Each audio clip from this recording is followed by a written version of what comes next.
chapter, and we're in the third Mishnah.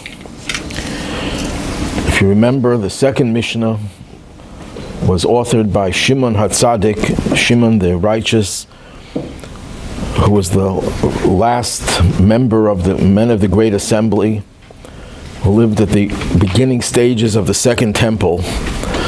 And he said the world stands on three things: Torah, study of Torah; Avoda, service, which refers specifically to sacrifices, or prayer, which is a substitute for sacrifices; and Gemilus Chasadim, acts of kindness. Those are the three pillars upon which the world stands. So that establishes what is Judaism's foundation. The next generation, Antigonos, a man of Soho. That's not a neighborhood in Manhattan, Soho. That's a city in Israel. So this Antigonos received the tradition from Shimon the righteous. Before we get into what he said, it's interesting that he has a Greek name. I looked it up, and Antigonos was the name of a Greek general who succeeded Alexander the Great. So it's interesting that this rabbi would be named after a Greek general, or after some other Greek person who shared the name. But it's not that surprising because, as I mentioned last week, I think I mentioned this last week, Alexander the Great was very kindly disposed to the Jews in Israel, and to Shimon HaTzadik in particular. Alexander the Great was on his way to destroy the temple because the Samaritans spoke against the Jews, saying that they're your enemy. And instead of doing that, he greeted Shimon HaTzadik with great reverence and great deference. And the Jews decided to honor Alexander the Great by naming their sons that were born that year Alexander. That became a Jewish name. It could be, it's not far-fetched, I don't have any source for this, that they also named their children after the successor to Alexander the Great, who might have been very nice to the Jews. At that time, the Greeks were not our enemy. They were favorably disposed to the Jewish people.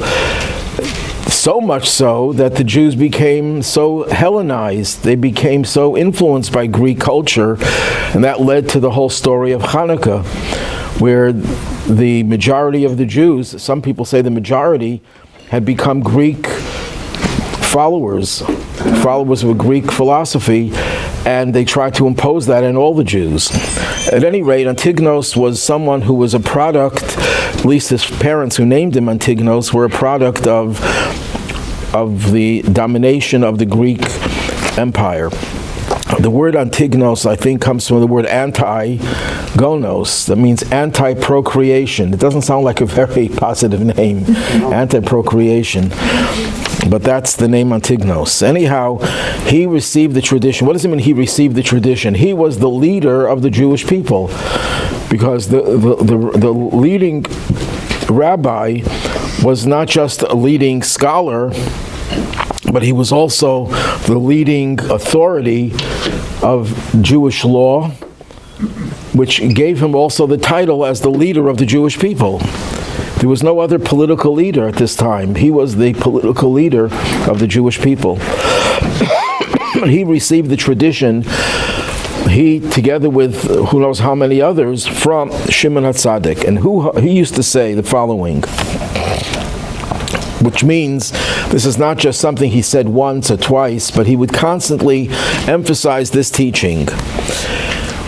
You know, Shimon HaTzadik told you what you have to do. What are the foundations of Judaism? Torah, service, acts of kindness. Now I'm going to tell you what approach, what attitude you have to have. And he says, do not be like servants who serve their master in the expectation of receiving a reward, but be like servants who serve the master without the expectation of receiving a reward, and let the fear of heaven be upon you. Now, there are three things that are said over here, although two of them sound like they're saying the same thing just in different ways. The first part is, do not be like servants who serve the master in the expectation of receiving a reward, telling you what not to do. Then it tells you what you should do. Be like servants who serve the master without the expectation of receiving a reward. And the third thing is, let the fear of heaven be upon you. What does the first two have to do with the third, with the last one? So the simple understanding of this is, if you serve God without expectation of receiving a reward, then why are you doing it? Because you're in love with God. When you're in love with someone, you don't say to them, I'm going to give you something only because you're going to return the gift to me. You're going to give me a reward for what I did for you. If you love someone, you'll do something for them without any expectation or care for the reward. So the first two teachings focus on how important it is to serve God with love. But then a person could say, what more does God need? What more can we do than being in love with someone? And the answer is, and this is one of the big tragic mistakes in society today, that love does not conquer all. That's a myth. Love has to be coupled with respect. The word fear, and this I mentioned this many times, the problem with translating Hebrew into English is that a word in Hebrew has many different nuances. The same word could be translated several ways because there are several levels.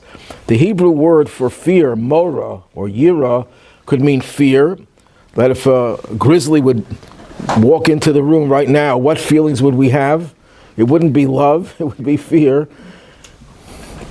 But it doesn't only mean fear, it also means respect. It also means reverence, awe. So in this context, it means more than just fear, because the English translation can only give you one word translation, so it gives you the most basic. But it means you can't just rely on a relationship with God, on loving God. You also have to have reverence, respect for God. And that's true in every relationship. It's not enough in a marriage and in any other relationship to have love, which is important, of course. A marriage without love is an empty marriage. It doesn't have what it requires, but love is not enough. You also have to have respect. And that's why in Judaism there are laws that govern the relationship in a marriage. There are times when husband and wife are intimate, and there are times when they have to be separated. And one of the reasons for it, if we have to give reasons, is that in a relationship you have to have love, but you also have to have respect for the other person's individuality, for the other person's independence.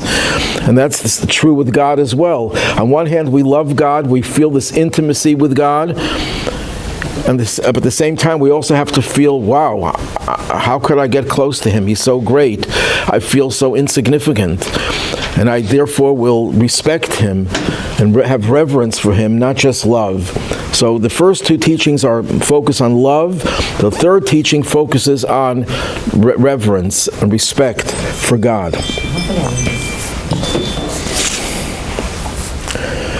Now, it seems that the underlying teaching over here is, don't serve God for ulterior motives that you're going to get a reward. That's a little bit of a problem, because the Torah is replete with references to reward. Like in the Ten Commandments, when it talks about honoring your father and mother, it says, in order that you shall live long.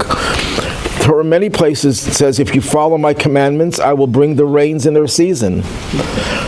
I will give you all the things that you need. I will protect you, and so on and so forth. The Torah has so many places where it promises reward. How could the Torah promise reward and then tell us, no, you shouldn't think about reward?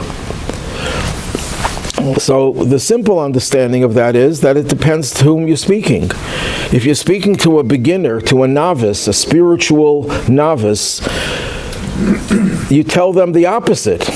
And to use the words of the Talmud, a person should always do a mitzvah or study Torah for ulterior motives, because from ulterior motives it'll come to pure motives. In other words, if a person who says, I want to do a mitzvah, I want to give charity, because if the Talmud actually gives this case, a person has a child that's very ill, and the person says to God, God, I'm going to give charity so my child will live. That is perfectly okay, the Talmud says. There's nothing wrong with that. It's totally okay. Why? Because what counts is the mitzvah. You did the act of charity. And that's true about every mitzvah, not just charity, that if you do it for ulterior motive, it's fine. But it's not the ideal. That's what Ethics of the Fathers differentiates itself from other sources of Jewish teaching. The rest of the Talmud is primarily about laws, what you are obligated to do, or not obligated, or forbidden to do. Ethics of the Fathers is about what is the ideal. If you want to be, the Talmud refers to it as a chassid, someone who goes beyond the letter of the law, who's more conscientious, who goes into the deeper meaning of the law. When the Talmud says a person should always engage in Torah and mitzvahs for ulterior motives, it then says because from the ulterior motive it'll lead to doing it for pure motives. Now the Hebrew word from is mitoch. That word has another meaning. It means from the interior of the ulterior motive is a pure motive. That deep down, even a person who does something positive for an ulterior motive, deep down there's a pure motive there. And the only way you're going to express that pure motive is when you do the mitzvah, even for the ulterior motive. That little by little that mitzvah will refine you and open you up to the feeling of the pure motive that you're doing it for the sake of doing the right thing, not because you're going to get a reward. So yes, the Torah is addressing every level of society. Most people are not capable of just doing the right thing because it's the right thing without regard for any compensation. Most people expect, God, you tell me to do this, I'll do it, but I expect you should bless me. And we have nothing against the person who feels that way. But that's not the real essence of what it means to serve God. Deep down, we all have this desire to serve God for pure motive, and eventually it'll lead to that if we do the right thing, even if we start doing it for the wrong motive. So what Ethics of the Fathers is telling us, what Antigonos is telling us, is that ideally you should not try to serve God with the expectation of receiving a reward. Now, one of the medieval commentators, known as the Tosfos, establishes that there are really 2 points over here. It's not just repeating itself, first the negative, then the positive. Don't be like servants who serve the master with an expectation of receiving a reward, and serve the master with no expectation of receiving a reward. It sounds like it's repeating itself, just phrasing it one in a positive way and one in a negative. First negative, then positive. The Tosfos commentary explains that there is really a third level. There's 3 levels, really. There's one level where a person says, I'm going to do the mitzvah for an ulterior motive. God, I will give charity if I win the lottery. I'm doing it on that condition, and I don't win the lottery, so what's my reaction? If the person's reaction is, you know what, I regret that I did the mitzvah. If someone says, I'm honoring my parents because the Torah says it gives me long life, and then they discover that they have a terminal illness, and they say, I regret honoring my parents, that's evil. A person who says, I'll do the mitzvah only on the condition, and that's really the literal translation over here. I always harp on the fact that English translations are imperfect, even the good ones. But over here it says, with the expectation of receiving a reward. The literal translation of the Hebrew, al manas, is on the condition that I receive a reward. I'm making it conditional. That's a negative one. The person who says, I'll only do the mitzvah on that condition. If it doesn't work out, I regret doing the mitzvah. one of the Sephardic rabbis of the early 20th century, known as the Ben Ish Chai, tells a story, an actual story that happened. There was a Jewish politician who was very close to the king. This is in Iraq. And at one point he lost his special status for the king. Some people accused him of something, and he had to flee. And he comes to this wide river, and he couldn't cross the river. I guess he couldn't swim, or he was afraid to swim in a raging river. So there was a person over there near the river who recognized him as being this famous Jewish politician. So he said, "What do you need to cross the river? I'm pretty strong. Get on my back, and I'll take you across the river." He takes him across the river, and the man says to he thanks him very much for helping him, and he said, "I'd like to speak to you when you go in the palace of the king. I'll meet you there, and then I'll be able to ask you for some favor." And the man says, "I'm sorry, but I don't work in the palace anymore. I'm running away." He said, "Oh, you're running away? You're not going back to the palace?" He took him and he dumped him into the river. That's the example of doing a mitzvah only on the condition that you get the reward. If you didn't get a reward, if you can't get the reward, you don't care for the mitzvah. You'll throw it right back into the river. That's in total negative. But then there's another level in between where you do the mitzvah because you want a reward, you want some type of compensation, but it's not hinging on that. That's not the stipulation. You're not saying, "I'm only doing it because I'm expecting the reward." And otherwise, yes, you want a reward. You even expect you'll get a reward, but it doesn't have to be right away. It could be in the future. It could be when the soul leaves the body and you go to paradise. You can get rewarded in the afterlife. You can get rewarded in the Messianic age. That's acceptable, but it's not the ideal, and that's what the Mishnah is saying. You should not look at. The first one is you shouldn't do it on the condition that you get the reward immediately. You want immediate gratification. You shouldn't do it for that. But ideally, you should do it not even for the expectation of getting any reward ever. That shouldn't be your expectation. Isn't it? This is the whole reason why children are given like rewards and candy for doing mitzvahs, so that they learn. Right. Maimonides makes that point. He says, "How do you get a child to do the right thing?" The child has to feel that he's getting something, she's getting something in return. You promise the child a candy. You promise the child a toy. You promise the child a sports car when they get a little older. You have to. It sounds terrible. You're bribing the child. But that's the nature of a human being. A human being starts off as an animal. How do you train an animal? How do you train a dog? I've never trained a dog, but with treats. Well, the human being starts off, the Torah itself describes a human being as an animal, as a wild animal. You have to train it, and how do you train it? You train it with rewards. And what is the meaning of a reward? You're telling the child, what I'm asking you to do is a good thing. The child doesn't understand intrinsic goodness, so the child identifies the mitzvah with a reward. As the child progresses and matures, the child recognizes that there's intrinsic good to doing the right thing. You don't need the treat anymore. You don't need the sports car. You're doing it because it's intrinsically good. That's how you have to educate ourselves. We educate ourselves that way. We do things first for ulterior motives. But in doing for ulterior motives, there are different stages, different levels. One level is definitely out, where you regret doing the mitzvah if it doesn't bring you the immediate gratification. And the other one is where you expect a reward, but you're not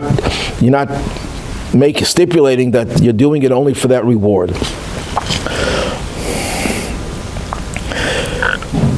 Now, the Hebrew word here for reward is pras. Pras is like the English word prize. Most likely the English word prize came from the Hebrew pras. Pras does not mean reward. If you want to translate it precisely, it means a prize, something that is not, it could be translated reward. It's not totally wrong, but the idea is Sometimes the reward is you work for your employer, and the employer pays you a salary. That's a reward. They're paying you for your work. He owns it. He owes it to you. We can't say God owes us anything. He doesn't owe us anything. But he gives us rewards nevertheless. He gives us a prize. Not only, Maimonides explains, not only should we not do a mitzvah demanding, God, you owe it to me. You have to give it to me. Look, I worked for you, and you have to give me compensation for it. But even as a prize, even as a gesture of God showing he appreciates what we're doing, don't even expect that. You do it for no ulterior motive. A story is told of the Baal Shem Tov that at one point, because he slighted a girl who was working in his house, he was like a maid, and it was a very mild thing, I don't remember the exact details, and he heard a heavenly voice saying, "You lost your share in paradise." And the Baal Shem Tov started to rejoice. He says, now I can serve God without even thinking that I might get a reward for it, because I lost my share in paradise. Well, he probably got it back many times over, but his point was, I prefer not having a reward to having a reward. And that ties in with another version of this Mishnah. There's another version in which it says, here it says, be like servants who serve the master without the expectation of receiving a reward. There's another version that says something much more strong. Be like servants who serve the master with expectation of not receiving a reward. There's a big difference.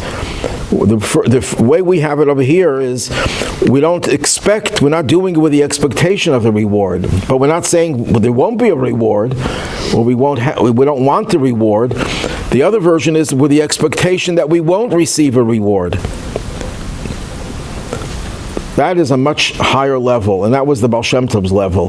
He preferred not having the reward so he can serve God with purity, without any consideration about, even subconsciously, because even though he certainly consciously would not say, I'm doing it for reward, but if you know you're going to get a reward, it's going to have a subconscious effect on you.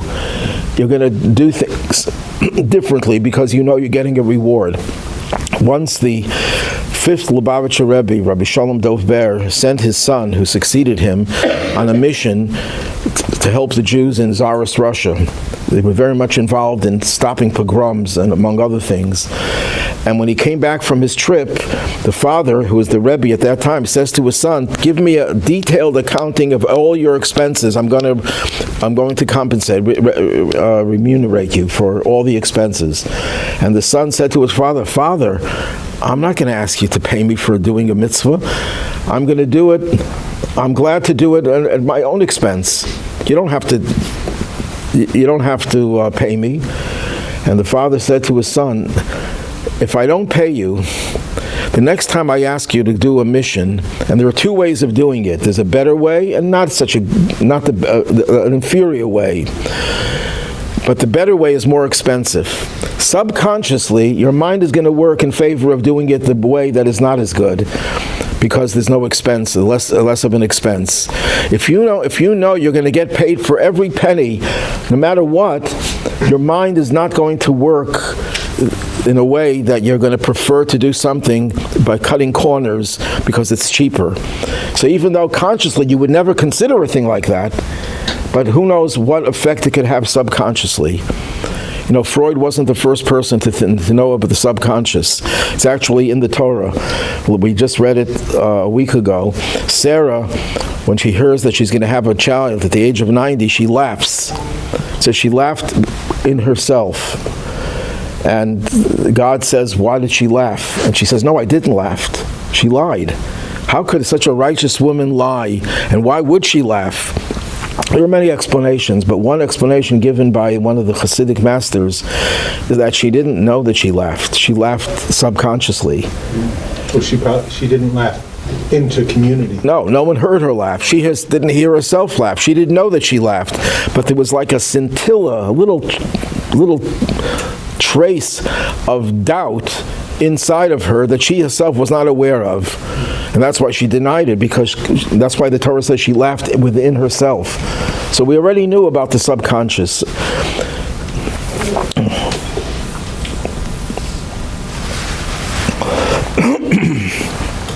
Also, isn't it said that, God forbid someone's an atheist, but the highest form of doing good is actually an atheist who does good? It's the same premise that you're speaking of, that there's no reason to do good. It's just something intrinsic. Okay, you're touching on an interesting point. The Talmud says that for everything that's not kosher, there's a kosher parallel. There's a story of the Talmud that this great woman, Yalta was her name, she was a great scholar. She came to the house of study and she said, what is kosher that tastes like a cheeseburger? She didn't use cheeseburger, she said milk and meat. And they told her a certain cut of meat has that taste. What has the same taste as pork? And they said a certain fish has the same taste of pork. What was she trying to show? She was trying to show that the reason we don't eat non-kosher is not because it's distasteful to us, because there's a kosher parallel that has the same taste. It's because it's a commandment of God.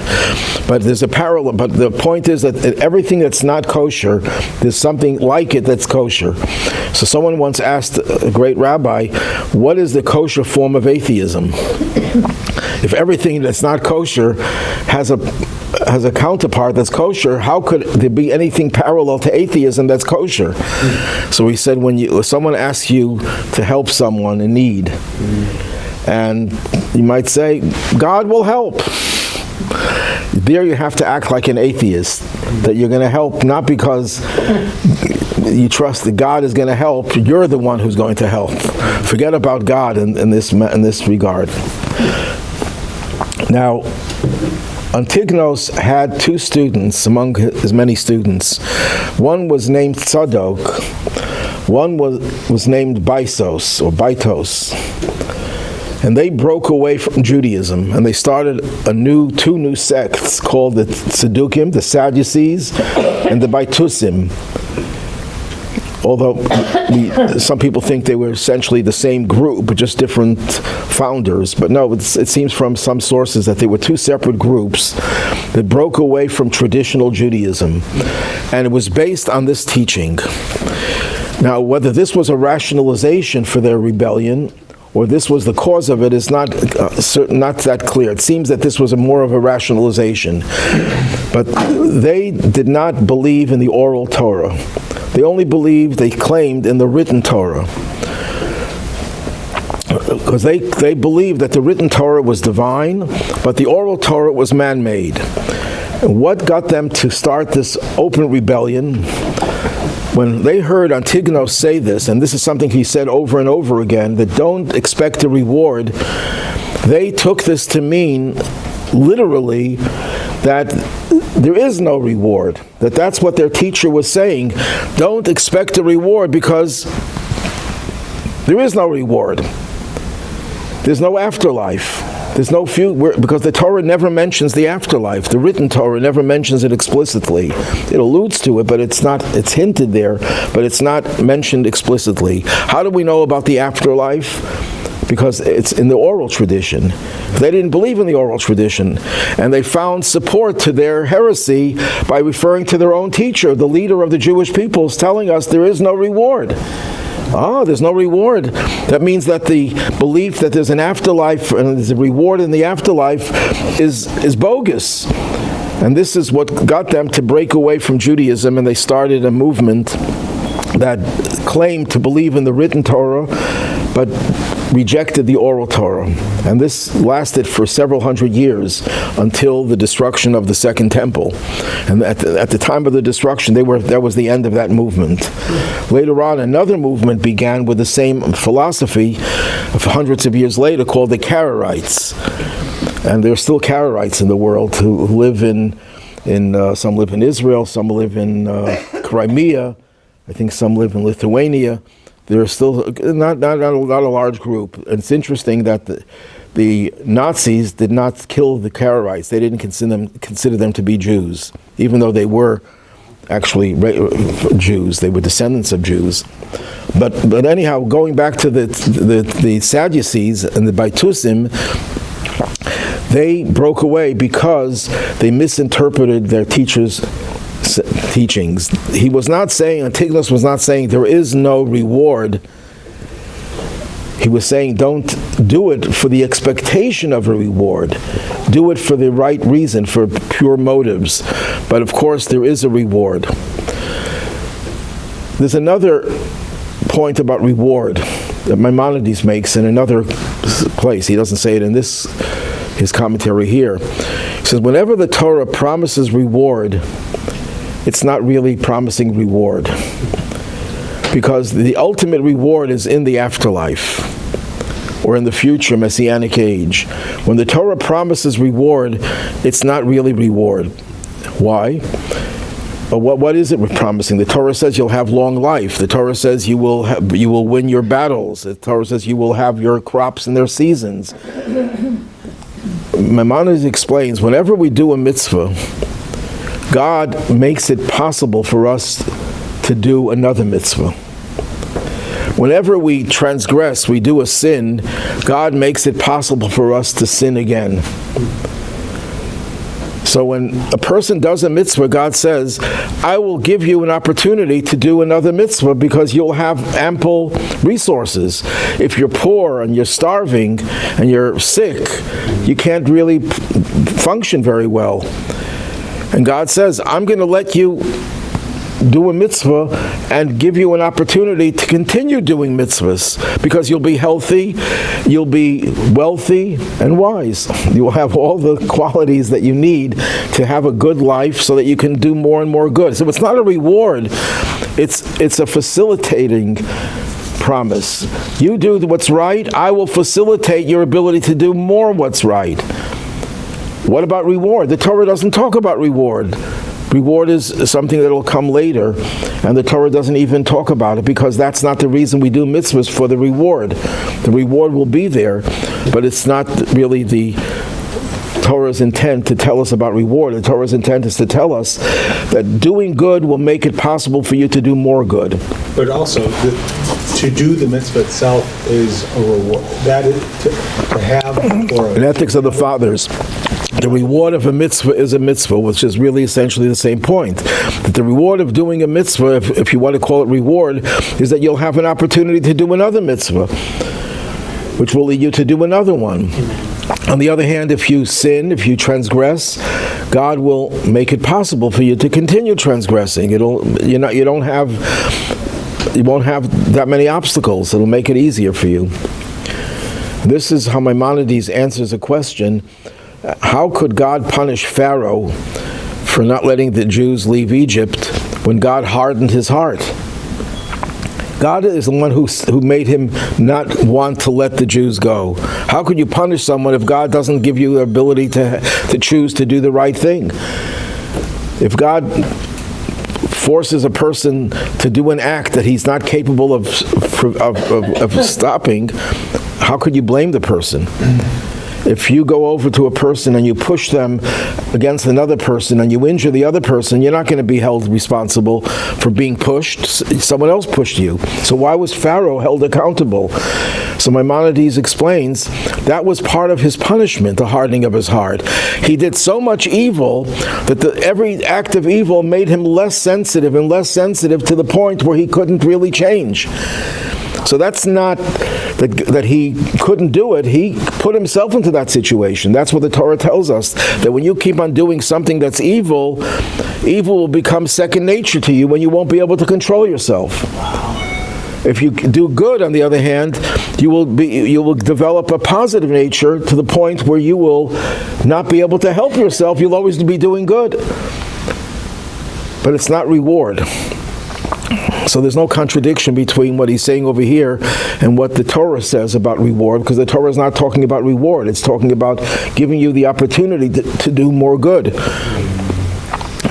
If you call that reward, fine, but that's not what he's referring to over here. Here he's referring to God paying you, giving you something good because you did something good. No, that'll happen in the future. It doesn't, no guarantee it'll happen here. But the reward you get here, which is not really called reward, is that you will have the ability to do more good.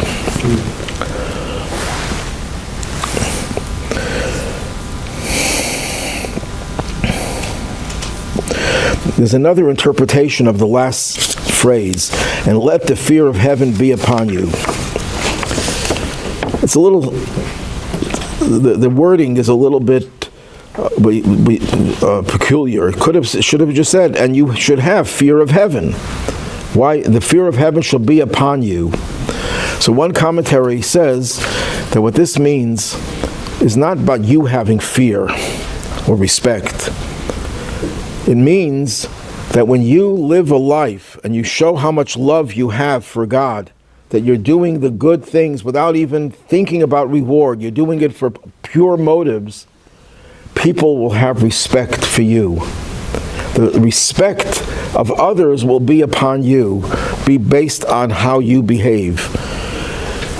There's a commandment in the Torah that you shall love God with all your heart. We say this in the Shema every day. One of the translations, it's an alternate translation, is not you shall love God, but you shall make God beloved. When you behave in a very positive way, when you live a very loving life, and you practice the commandments the way you should, you will make others love God as well.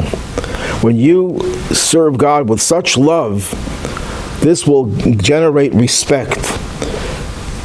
The Talmud talks about love, that if you show love for God, make others love God. But here he's saying when you love God the way that he describes over here, this will cause that others will have reverence for God because of you, because of how you behave.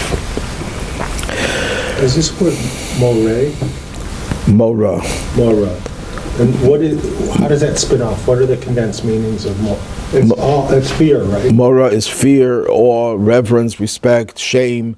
What is its root, the shorish? Probably Yud Reish Aleph. What is that? Does that have its own intrinsic meaning, or?